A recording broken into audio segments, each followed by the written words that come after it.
Hello, everybody. Uh, Thanks for joining in.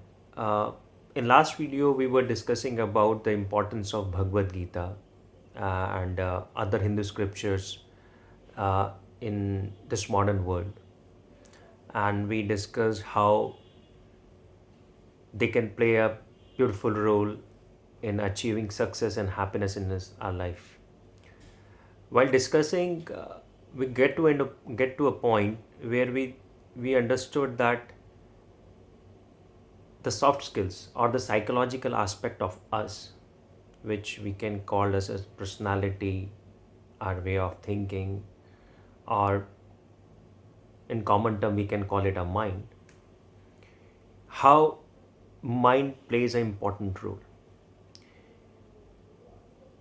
We said that for every success, for every situation, we need a mind which has clear clarity, which knows what to speak, which knows what to do at the moment.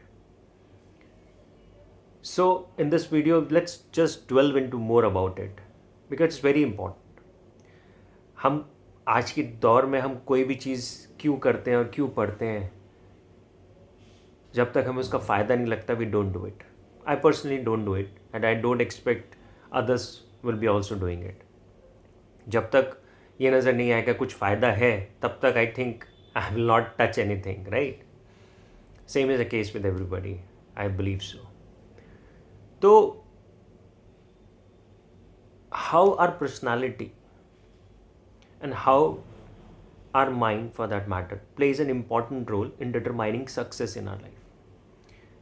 See, as we are today, I'll not make it too philosophical.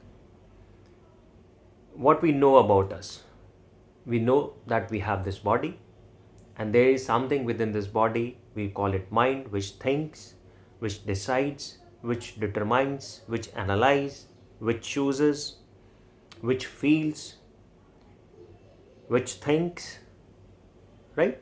So there are these two parts, are the body and mind. In normal life, we see this body is doing things because if we have to uh, do something, we use our hands. If we want to see something, we use our eyes. If we want to hear something, we use our ears.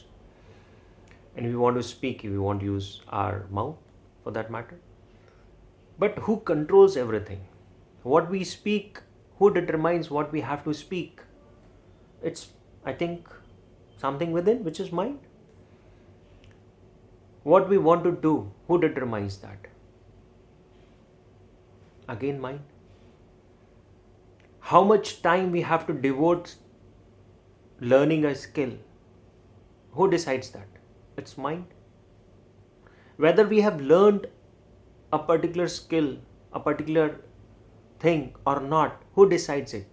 Again, our mind. So, for example, if you are learning a skill and our mind, even without completely learning it, our mind says, "Now, ho gaya yaar. You have learned a lot." Are we good with that skill for this in this environment? Answer is no. But our mind says you have learned the skill. So everything is being decided by this internal force. And even not about this, all the experiences as well, right? Whether something is good, something is bad, something is right, something is wrong, who is taking all these decisions? Where this emotion is coming from? It's coming within, from within the mind, right? Now, there are people, right? Within the family, there can be multiple kids, right? There can be, let's say, two kids. They both get similar kind of parents. They both get similar kind of schooling situation, everything, but they grow differently. They choose different careers. One may be successful, another may be not that successful, but they came from the same background. Then what decides? Again, their mind. One of them can be his or her personality can be like that whatever they do in a perfect possible way. Whereas there can be a situation the other person may not dwell or persist for learning a particular skill for that given time. So again, who is deciding it? It's us, our mind. Now, this mind not only experience and do things, it provides us opportunity as well, right? In last video, we said that we will talk about this topic later. I will just go on brief about it. People say I don't get an opportunity to do things, right? I want to do things, but I don't get an opportunity. Now, nature is not restricting anything, right? Now, sun is there, out there.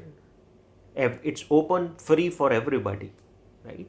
If you are here in a city, then sun would be there for on all of the city. People can go out and feel warm. But if we want to sit in a room, in a closed room, in our cozy room, how can we feel that warm? We cannot. Again, who is deciding what opportunity we are getting? Again, us. And when I say us, again, the internal force, the mind, how we think, how we respond to situations. Similarly, even to get a job, right, for that matter, even to get success in a relationship, we need to think what we do, how we carry ourselves. What are the factors which involve the success of that particular thing? Are we able to determine all those factors, able to determine how each factor is important, able to determine the effect of each factor on that particular situation or relationship or for that particular interview for that matter? And are we prepared for all those stuff? So if our mind is able to see all those things, able to determine all those things, or in a state of balance which is not free of worry, free of distractions, then obviously the chances of being successful would be great. But the idea here is that mind plays an important role. If our mind is sync with the situation, is our mind is in perfect synchronization for the situation, the chances are that we will get success. So if in our life we are not getting success or we are not happy, right, then obviously where to look? There's no point changing things, right? We can change an environment, we can change people, etc. But that will not solve a problem. We need to understand ourselves first. What we are, what are their limitations, what we want. Even by changing people around us, changing jobs for that matter, changing businesses for that matter, will not lead us anywhere unless we know what we want to do or what this mind wants or what are its limitations. And once we know this, then we need to know what it should be. And to know what it should be, we need to understand, we need to learn, we need to grasp knowledge. And for that, as we spoke earlier, Bhagavad Gita is a great book. It will open new gates for in our life. It will open our mind actually. It will clear off all the fears within. Show us what we are doing wrong in our life. It will show that our mind is not balanced as we have thought of. It's not. So I wish everybody will read Bhagavad Gita at least. They learn from it. And they change how this life is playing out. This life is to be happy, right? Every moment we should be smiling. But just because we have certain memories, we have certain perceptions, we have certain likings, dislikes, we are not being able to appreciate the life which is coming to us. And what is the result? The outcome? A sad life. So guys, I wish this video help us and motivate you to go ahead and just overcome the limitations of this mind and be what it is in totality, in purity. Thank you.